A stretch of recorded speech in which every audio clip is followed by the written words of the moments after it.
Hi dears, welcome back my channel. ഇന്ന് നമ്മൾ വന്നിട്ടുള്ളത് ഫാം വില്ലയിലേക്കാണ് കേട്ടോ. ഫാം വില്ല നമ്മുടെ തൃശ്ശൂർ ജില്ലയിൽ തന്നെയാണ് ഉള്ളത്. ചാവക്കാട് എടക്കഴിയൂർ എന്ന സ്ഥലത്താണ് ഫാം വില്ലുള്ളത് കേട്ടോ. കുറച്ച് മാസങ്ങളായി ട്രെൻഡിങ് ആയി ഓടിക്കൊണ്ടിരിക്കുന്ന ആനിമൽ പ്ലാന്റ് ആണ് ഇത് കേട്ടോ. നിങ്ങളൊരു പെറ്റ് ലവറോ അല്ലെങ്കിൽ ആനിമൽ ലവറൊക്കെ ആണെങ്കിൽ തീർച്ചയായും പോയിരിക്കേണ്ട ഒരു സ്ഥലം തന്നെയാണ് കേട്ടോ. കയറി വരുമ്പോൾ തന്നെ ഒരാൾ നമുക്ക് ക്യാരറ്റ് തരും. അവൻ പറയും ഒരു ഒട്ടകത്തിനും കഴുതയ്ക്കും കൊടുക്കാനാണ് പറഞ്ഞിട്ടാണ് തരിക. അപ്പോൾ അതൊക്കെ വാങ്ങിയിട്ട് ഞങ്ങൾ എന്താ പറയുക, ആദ്യം കഴുതയ്ക്ക് കൊടുത്തു കേട്ടോ. അപ്പോൾ ആദ്യം എല്ലാ കുട്ടികൾക്കൊക്കെ പേടിയായിരുന്നു കേട്ടോ ആദ്യം ഒന്ന് കൊടുക്കാൻ. പിന്നെ എല്ലാവരും ഇങ്ങനെ കൊടുത്തു തുടങ്ങി. കയ്യിൽ കടിക്കുമോ എന്നൊക്കെയുള്ളൊരു പേടിയാണ് നമുക്ക്. ഇതിനു മുമ്പ് ഇങ്ങനെ കൊടുത്തിട്ടൊന്നുമില്ലല്ലോ. അങ്ങനെ കുട്ടികൾക്കൊക്കെ നല്ല ഇഷ്ടമാവും കേട്ടോ. എന്തായാലും വെക്കേഷനൊക്കെ പോയിട്ടുണ്ടെങ്കിൽ നമുക്ക് നല്ലൊരു എന്താ പറയുക ഒരു ഫീൽ തന്നെയാണ് ഇവിടെ. പിന്നെ ഇവിടെ നല്ലൊരു കാളക്കൂട്ടുണ്ട് കേട്ടോ. അത് ഇതേപോലെ ഒരു പ്രത്യേക തരം നല്ല രസമുണ്ട് കാണാൻ. പിന്നെ ഇവിടെ നല്ല ഭംഗിയുള്ള സ്വാനുണ്ട്. അവർക്ക് തന്നെ മുട്ടടാനും അതേപോലെ അവർക്ക് റെസ്റ്റ് എടുക്കാനൊക്കെയുള്ള സൗകര്യങ്ങളൊക്കെ അവർ അതിൻ്റെ ഉള്ളിൽ തന്നെ ഒരുക്കിയിട്ടുണ്ട്. പിന്നെ നമ്മുടെ ഒട്ടകമാണ്. ഒട്ടകത്തിന് ഞാൻ ഇതേപോലെ അവർ തന്ന ക്യാരറ്റൊക്കെയും കൊടുത്തു കേട്ടോ. ഈ ചുണ്ണിക്ക് ആദ്യം പേടിയുണ്ടായിരുന്നു കൊടുക്കാൻ. പിന്നെ ഞങ്ങളൊക്കെ ധൈര്യം കൊടുത്തപ്പോൾ പിന്നെ 30 രൂപ കൊടുക്കാൻ തുടങ്ങി കേട്ടോ. വലിയ വലിയ ഇങ്ങനെ വീരവാദ കഥകളൊക്കെ അവൻ പറയും കേട്ടോ. പക്ഷേ അവന് എല്ലാത്തിനും പേടിയാണ്. പിന്നെ നമ്മളിങ്ങനെ പറഞ്ഞായപ്പോൾ പിന്നെ ഓരോന്നിനേക്കും കൊടുക്കാൻ തുടങ്ങി. ഇത് നല്ലൊരു സിങ്ക് ഗോട്ടാണ് കേട്ടോ. അപ്പം നല്ല ഭംഗിയുണ്ട്. സിങ്ക് ഗോട്ട് എന്നൊരു എല്ലാത്തിനും അവിടെ എഴുതി വെച്ചിട്ടുണ്ട് കേട്ടോ. ഇത് ഓരോ സ്ഥലത്തുനിന്നും ഇറക്കിയിട്ടുള്ളതാണ്. ഇത് നമ്മുടെ നാട്ടിൽ നിന്ന് വന്നിട്ടുള്ളതൊന്നുമല്ല. അവർ പ്രത്യേകം അതിൽ ഓരോന്നിനും മെൻഷൻ ചെയ്തിട്ടുണ്ട് കേട്ടോ. ജർമ്മനി, നെതർലാൻഡ്, അമേരിക്ക അങ്ങനത്തെ സ്ഥലങ്ങളിലൊക്കെ നിന്ന് വരുന്ന ആനിമൽസും അതുപോലെ പെറ്റ്സൊക്കെയാണ് കേട്ടോ. പിന്നെ നല്ല കളർഫുള്ളായ പക്ഷികളുണ്ട്. അതേപോലെ ഗോഡ്സ് ഉണ്ട്, എല്ലാം ഉണ്ട് കേട്ടോ. നല്ല നമ്മൾ കാണാത്ത തരം ഗോഡ്സുകളൊക്കെ ഉണ്ട് കേട്ടോ. എന്ത് ഭംഗിയാണ് കാണാനെന്നറിയോ. അതേപോലെ തന്നെ നമ്മളെ താറാവിൻ്റെ ഇനത്തിൽപ്പെട്ട തന്നെ കുറേ ഉണ്ട്. അതും ഈ പറഞ്ഞ പോലെ അവർക്ക് തന്നെ കുളിക്കാനും കളിക്കാനും എന്ന് പറഞ്ഞ പോലെ എല്ലാ സൗകര്യവും ഒരുക്കിയിട്ടുണ്ട്. പിന്നെ ഇടുങ്ങി പിടിച്ചിട്ടൊന്നുമല്ല കേട്ടോ. ഓരോ ജീവികൾക്കും ഓരോ പെറ്റ്സിനും ഓരോന്നിനും അവർക്ക് അവരുടേതായ നടക്കാനും ഇരിക്കാനും കിടക്കാനും എന്ന് പറഞ്ഞ എല്ലാ സൗകര്യവും ഉണ്ട് അവർക്ക്. അല്ലാണ്ട് ഇങ്ങനെ കൂട്ടം കൂടിയിട്ടോ അങ്ങനെയൊന്നല്ല കേട്ടോ. പിന്നെ ഒരു സിങ്ക് കോട്ടുണ്ട്. അത് ഞങ്ങൾ വരുമ്പോൾ അടച്ചിട്ടിരിക്കുന്നു. പിന്നെ അതിനെ തുറന്നു വിട്ടിരിക്കണം. ഇത് നമ്മുടെ എമു പക്ഷിയാണ് കേട്ടോ. അതും ഈ പറഞ്ഞ പോലെ ഇങ്ങനെ കൂട്ടിൽ തന്നെ ഇട്ടിട്ട് ഒരെണ്ണത്തിന് ഒരു കുഞ്ഞായിരുന്നു അത്ര. അത് ഒരെണ്ണം വിരിഞ്ഞതാണ്, വളർന്നതാണ്. ആദ്യം കൊണ്ടുവരുമ്പോൾ ഒന്ന് കുഞ്ഞു ഒന്ന് തള്ളയായിരുന്നു എന്നൊക്കെ പറഞ്ഞു കേട്ടോ. അവിടെ നമുക്ക് കറക്റ്റായിട്ടൊന്നും അറിയില്ല. പിന്നെ നമ്മൾ വന്നിട്ടുള്ളത് നമ്മുടെ മുയലുകളും അതേപോലത്തെ ഐറ്റംസൊക്കെയും ഉള്ള സ്ഥലത്താണ് കേട്ടോ. നല്ല ഭംഗി, നല്ല ക്യൂട്ടായിട്ടുള്ള മുയലുകളും കാര്യങ്ങളൊക്കെയാണ് കേട്ടോ. നമുക്ക് അവരുടെ അടുത്തേക്ക് പോകാനും തീറ്റ കൊടുക്കാനും ഒക്കെ പറ്റും കേട്ടോ. അതുകൊണ്ട് തന്നെ എല്ലാവരും നല്ല ഇൻട്രസ്റ്റിംഗ് ആയിട്ടായിരിക്കണേ. ഇതൊരു തരം ഉടുമ്പ് വർഗ്ഗത്തിൽപ്പെട്ട ഒരു ജീവിയാണ് കേട്ടോ. പേടിക്കാവും മറ്റുള്ള കയ്യിലേക്ക് ഇരിക്കുമ്പോൾ നമുക്ക് കുറച്ചൊക്കെ പേടിയുണ്ട്.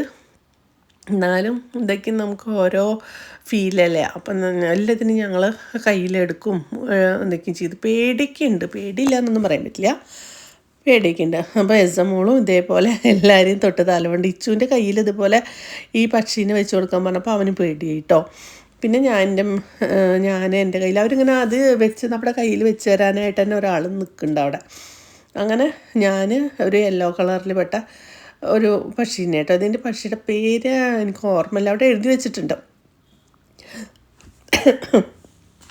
അപ്പോൾ ഓരോരുത്തരായിട്ട് അതിനേക്ക് എടുത്ത് ഇങ്ങനെ കയ്യിൽ വെച്ചിട്ട്. ഇത് നമ്മുടെ ക്യാറ്റ്സുകളാണ് കേട്ടോ. പല തരത്തിലുള്ള ക്യാറ്റ്സാണ്. നിങ്ങളൊരു ക്യാറ്റ്സിൻ്റെ ലവറാണെങ്കിൽ എന്തായാലും നിങ്ങൾക്കിത് ഇഷ്ടമാവും കേട്ടോ. അതായത് ഞാൻ പറഞ്ഞില്ലേ, ഓരോ സ്ഥലത്തുനിന്ന് ഇറക്കിയിട്ടുള്ള നമ്മുടെ നാട്ടിലത്തൊന്നുമല്ല. പേർഷ്യൻ ക്യാറ്റ്സും എല്ലാ ക്യാറ്റ്സുകളും ഉണ്ട് കേട്ടോ. നല്ല ഭംഗിയുണ്ട് പറഞ്ഞാൽ അത്രയും ഭംഗിയാണ്. എല്ലാവർക്കും എന്തായാലും നന്നായി ഇഷ്ടപ്പെട്ടു കേട്ടോ. പിന്നെ പറഞ്ഞിട്ടുണ്ടെങ്കിൽ അവർക്കാണെങ്കിലും എല്ലാത്തിനും ഓരോരുത്തർക്കും ഓരോ കൂടെ തന്നെ അവർ സെറ്റ് ചെയ്തിട്ടുണ്ട്. അതുകൊണ്ട് തന്നെ അവർക്ക് എന്താ പറയുക, വളരെ അങ്ങനെ ജീവിക്കാനും ഒരു ബുദ്ധിമുട്ടുണ്ട്. ഇതവിടെ പാമ്പ് കുട്ടന്മാരാണ് കേട്ടോ. പാമ്പിനെ കണ്ടപ്പോൾ എനിക്ക് നല്ല പേടിയായി. പക്ഷെ അതങ്ങനെ എല്ലാവരും ഇങ്ങനെ തോളത്തൊന്ന് ഇരുത്താനൊരാഗ്രഹം ഉണ്ടാവില്ല നമ്മൾ സിനിമയിലേക്ക് ഇങ്ങോട്ട്. അപ്പോൾ ഞാനൊന്ന് പെട്ടെന്ന് തോളത്തിൽ നിന്ന് അപ്പം തന്നെ എടുക്കാൻ പറഞ്ഞു കേട്ടോ. പിന്നെ ഇതൊരു അണ്ണാൻ്റെ ഒരു ഇനത്തിൽപ്പെട്ട ഒരു ജീവിയാണ് കേട്ടോ. നല്ല സോഫ്റ്റ് ആട്ടോ, അതിന് തൊടുമ്പോൾ നല്ല സുഖമാണ്. അപ്പോൾ അതിങ്ങനെ കയറി പോകുന്നുണ്ടപ്പോൾ ഞാൻ വേഗം എടുക്കാൻ പറഞ്ഞു കേട്ടോ, എനിക്ക് പേടിയായി. പിന്നെ ഇപ്പുറത്ത് വെച്ചിരുമ്പോൾ നമുക്ക് കാണാൻ പറ്റും, മുകളിലേക്ക് കയറുമ്പോൾ തലയിലും കാര്യം കയറി ഇരുന്നാലോ എനിക്കും പേടിയിട്ട്. പിന്നെ കറക്റ്റായിട്ട് അത് വെച്ച് തന്നു കേട്ടോ. പിന്നെ ഈ ഭാഗത്ത് നല്ല ഭംഗിയുള്ള ഓരോ തരം ബേഡ്സാണ് കേട്ടോ. ബേഡ്സും അതേപോലെ പിന്നെന്താ ഒരു പാമ്പല്ല, എന്താ അണ്ണാൻ്റെ വർഗ്ഗത്തിൽ പെട്ടതോ അങ്ങനെ എന്തൊക്കെയോ ഉടുമ്പോ അങ്ങനെ അവിടെ എഴുതിയിട്ടുണ്ട്. എനിക്കങ്ങനെ കറക്റ്റായിട്ട് ഓർമ്മ കിട്ടണില്ല എൻ്റെ പേരുകളൊന്നും. പിന്നെ ഈ ഭാഗത്ത് നല്ല ബേഡ്സാണ് കേട്ടോ, നല്ല ചന്തമുള്ള ബേഡ്സാണ്. അവർ കണ്ടത് എന്തൊരു സൗകര്യത്തിലാണെന്നറിയാം അവരൊക്കെ വളർത്തണത്. ഭക്ഷണമാണെങ്കിലും എല്ലാം നല്ല ക്യൂട്ടായിട്ട് തന്നെ സെറ്റ് ചെയ്തിട്ടുണ്ട് അവർ കേട്ടോ. അതൊക്കെ നമുക്ക് പ്രത്യേകം ഒരു എന്താ പറയുക പറഞ്ഞേ പറ്റുമോ, അത്രയും നമുക്ക് അവർക്ക് സ്ഥലങ്ങൾ സെറ്റ് ചെയ്ത് കൊടുത്തിട്ടുണ്ട് അവർ കേട്ടോ. ഇത് പ്രാവുകളാണെങ്കിലും ശരി, പ്രാവിനെ നമുക്ക് എടുക്കാനും തരില്ല, പെട്ടെന്ന് ചത്തു പോണ ഒരു സൈസിൽ പെട്ടതല്ലേ, അതുകൊണ്ടാണ് തോന്നുന്നു. പ്രാവുകളൊന്നും നമുക്ക് തൊടാൻ കിട്ടിയില്ല. അതും നമ്മൾ കാണാത്ത തരം പ്രാവുകളൊക്കെ ഉണ്ടായിരുന്നു കേട്ടോ. നമുക്ക് ഒക്കെ കാണുമ്പോൾ ഈ പറഞ്ഞ പോലെ ഒരു ചുവപ്പ് കളർ കണ്ണൊക്കെ ആയിട്ട് നല്ല കണ്ടിരിക്കാൻ തോന്നും, അത്ര രസമുണ്ട് കേട്ടോ. പിന്നെ ഇവിടെ എൻട്രി ഫീസ് 100 രൂപയാണ് കേട്ടോ, ഒരാൾക്ക് 100 രൂപയാണ്. പിന്നെ അവർ എന്താ പറയുക ഹോളിഡേയ്സിലേക്ക് കൂട്ടുമെന്ന് പറഞ്ഞിരുന്നു കേട്ടോ. ഈ പക്ഷിയുടെ വായിൽ ഇങ്ങനെ വിരലിട്ട് കൊടുക്കുമ്പോൾ അതിങ്ങനെ കൊത്താൻ വരുന്നുണ്ടായിരുന്നു കേട്ടോ. ഇപ്പോൾ ചെയ്യാതെ കുറേ നേരം അതിനിട്ട് കളിപ്പിച്ചു. എല്ലാത്തിനും നല്ല സൗകര്യമുണ്ട്, നല്ല ഭയങ്കര രസമായിട്ടുണ്ട് കേട്ടോ. പിന്നെ ഇത് എന്താ പറഞ്ഞിട്ടുണ്ടെങ്കിൽ ഓരോ തരം എന്താ പറയുക ഇവരെയൊന്നും തൊടാനൊന്നും കിട്ടില്ല കേട്ടോ. അങ്ങനെ ഇവരേക്കും കൂട്ടിലാണ് സെറ്റ് ചെയ്തിരിക്കുന്നത്. എന്താ പറഞ്ഞാൽ ചിലപ്പോൾ ഇനിയിപ്പോൾ വല്ല ഉപദ്രവിക്കണതോ ഒന്നും പറയാൻ പറ്റില്ലല്ലോ, അതുകൊണ്ടാവുമായിരിക്കും. എന്നാലും ഒരുവിധം എല്ലാത്തിനും നമുക്ക് തൊടാനും കളിപ്പിക്കാനും ഇരുത്താനൊക്കെ സൗകര്യമുണ്ട്. ഇത് ഒരു ബേഡ്സിൻ്റെ കൂടാട്ടോ. ബേഡ്സിൻ്റെ കൂട്ടിലാണെങ്കിലും ശരി, അതിൻ്റെ ഉള്ളിലേക്ക് കയറിയിട്ട് ബേഡ്സിന് എന്താ പറയുക തീറ്റ കൊടുക്കാനൊക്കെ പറ്റും കേട്ടോ. ഈ കിളി കണ്ടില്ലേ, ഇത് കൊത്താൻ വരുന്നത്, അവൻ പെട്ടെന്ന് ഞെട്ടിപ്പോയി. പിന്നെ മൂപ്പര് ഇനി അങ്ങനെ കൊത്താനും അതിൻ്റെ ഉള്ളിൽ കൂടെ ഒന്നും എന്തായാലും കൊത്താൻ പറ്റില്ലല്ലോ, പിന്നെ ധൈര്യമായിട്ട് മൂപ്പര് കളിപ്പിക്കാൻ തുടങ്ങി കേട്ടോ. ഇവിടെ രാവിലെ 10:30 തൊട്ട് 6 മണി വരെ എത്ര ഇതിൻ്റെ ടൈം കേട്ടോ. നമ്മുടെ മറൈൻ വേൾഡിൻ്റെ തൊട്ടടുത്ത വഴിയിലൂടെ പഞ്ചവടി ബീച്ചിൻ്റെ അവിടെ നിന്ന് റൈറ്റിലേക്കാണ് നമ്മൾ ഈ സ്ഥലത്തേക്ക് വരിക കേട്ടോ. നല്ലൊരു പെറ്റ് സെഷൻ തന്നെയാണ് കേട്ടോ. എന്താ പറയുക നമ്മൾ കുട്ടികളൊക്കെ ഇട്ട് പോകുമ്പോൾ എന്തായാലും നമുക്ക് എന്താ പറയുക ഭയങ്കര കുട്ടികൾക്ക് നല്ല ഫീൽ. അവർക്കൊരു എന്താ പറയുക ഭയങ്കര ഒട്ടപ്പക്ഷി ഉണ്ടായിരുന്നു, 2 വലിയ ഒട്ടപ്പക്ഷി ഉണ്ടായിരുന്നു. പിന്നെ ഓരോ തരം ബേഡ്സുകളും നമുക്ക് എന്തായാലും എന്താ പറയുക കൊടുക്കുന്ന പൈസ മുതലാവും കേട്ടോ. എന്താ പറയുക അങ്ങനെ നമുക്കിതുപോലെ കളിപ്പിക്കാനും കയ്യിലെടുക്കാനും. നമ്മൾ തൃശ്ശൂർ സൂവിലേക്കും പോയിട്ടുണ്ടെങ്കിൽ ഇങ്ങനെ അകലെ നിന്ന് നോക്കുക എന്നല്ലാണ്ട് നമുക്ക് അടുത്ത് നിന്നിട്ടൊന്നും ഇതേപോലെ കാണാനും അടുത്ത് നിന്നിട്ട് പറഞ്ഞങ്ങനെ എടുക്കാനും കയ്യിൽ പിടിക്കാനും ഇതിനൊന്നും പറ്റില്ലല്ലോ.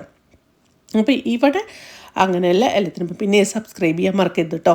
ഇത് കാണുന്നവരെന്തായാലും ഒന്ന് സബ്സ്ക്രൈബ് ചെയ്തേക്കണേ, മറക്കരുത്. ഞാൻ വീഡിയോസൊക്കെ ഇനിയിടാം. പിന്നെ ഞങ്ങൾ കുറച്ചൊക്കെ നടന്നപ്പം പിന്നെ എല്ലാവരും ഐസൊക്കെയും വാങ്ങി ഐസൊക്കെയും കഴിക്കാൻ തുടങ്ങി കേട്ടോ. ഇവിടെ തന്നെ നല്ല ടേസ്റ്റുള്ള ഐസ് തന്നെയാണ്. നമ്മൾ ഐസ്ക്രീമും ചോക്കോബാറൊന്നുമല്ല, ഒരു പ്രത്യേകതരം ഐസ്. നമ്മൾ പണ്ടൊക്കെ ഇങ്ങനത്തെ ഐസുകൾ കഴിച്ചിട്ടുള്ളത് കേട്ടോ, നമ്മുടെ സൈക്കിളിലേക്ക് വന്നിട്ട്. പക്ഷെ അതല്ല, അതിനേക്കാളും ടേസ്റ്റുള്ളൊരു തരം ഐസ് കേട്ടോ. അപ്പോൾ ഞങ്ങൾ ഐസൊക്കെയും കഴിച്ച് പിന്നെ ഞങ്ങൾക്ക് ഓരോരുത്തർക്കും ഓരോ ഫ്ലേവർ കേട്ടോ. അപ്പോൾ ഇച്ചുവിൻ്റെ ഫ്ലേവർ മാംഗോ. അപ്പോൾ സബീമൻ്റെ ഞാൻ വേഗം കഴിച്ച് നോക്കി. പിന്നെ അവൻ്റെ കഴിക്കാൻ ഇന്ന് ടേസ്റ്റ് നോക്ക് എന്നെ കൊണ്ട് കഴിപ്പിച്ചു. പിന്നെ എന്നിട്ട് അവൻ വേറെ ഒരെണ്ണം കൂടി വാങ്ങിയിട്ട് വേറെ ഒന്നും കൂടി കഴിച്ചു. പിന്നെ എസ് എം മോൾ കണ്ട് അങ്ങോട്ട് ക്ഷീണിച്ച് കണ്ടില്ലേ, അവിടെ മുഖമൊക്കെ നല്ല വാടിപ്പോയി.